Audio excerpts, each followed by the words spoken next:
Eny makasika neny fanahita vahaolana ny fanjakana tamin'ny alalan'ny liquidateur amana ny olana ireo izay manana petrabola madinika na ilay antsona hoe petit déposant eo anivon'ny banque BICM tamin'ny alalan'ny virement bancaire moa no hafahana manefa izany vola izany.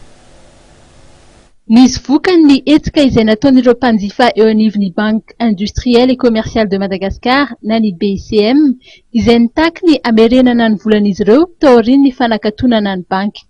Ny ampahany amin'ny vola no efa naverina ary amin'ny alalan'ny virement bancaire no anaovana izany raha ny fanazavana ny oentin'ireo mpikambana eo anivon'ny Association des collectifs des déposants na ny ACD. Raha tao kapobe mantsina ny tany misy antsika amin'izao fotoana zany dia nanapa-kevitra ny tao ambony fa no atao ny régularisation ny fandaovana famerenana ny volanay. Ka izany régularisation zany dia atao amina tranche anankitelo fanelanelana ray vola.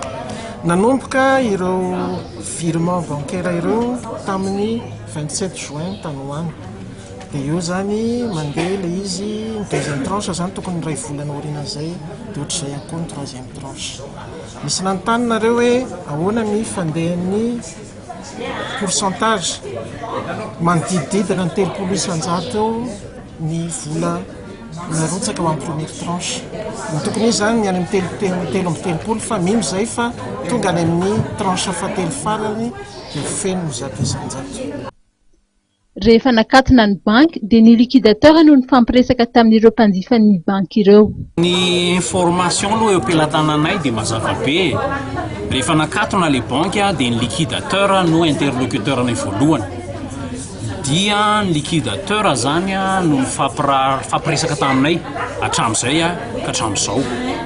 Izay zany tsy fantatra tsy manana information an'izay ambadika an'izay hoe iza no nandohan'ilay vola fa rehefa nitaky izay dia amin'ny anaran'ny fitondram-panjakana ny takiana ihany izy. Eo amin'ny 290 ireo moa raha tsy ahivina ny mpikambana eo anivon'ny Association des collectifs des déposants eo anivon'ity banky ity.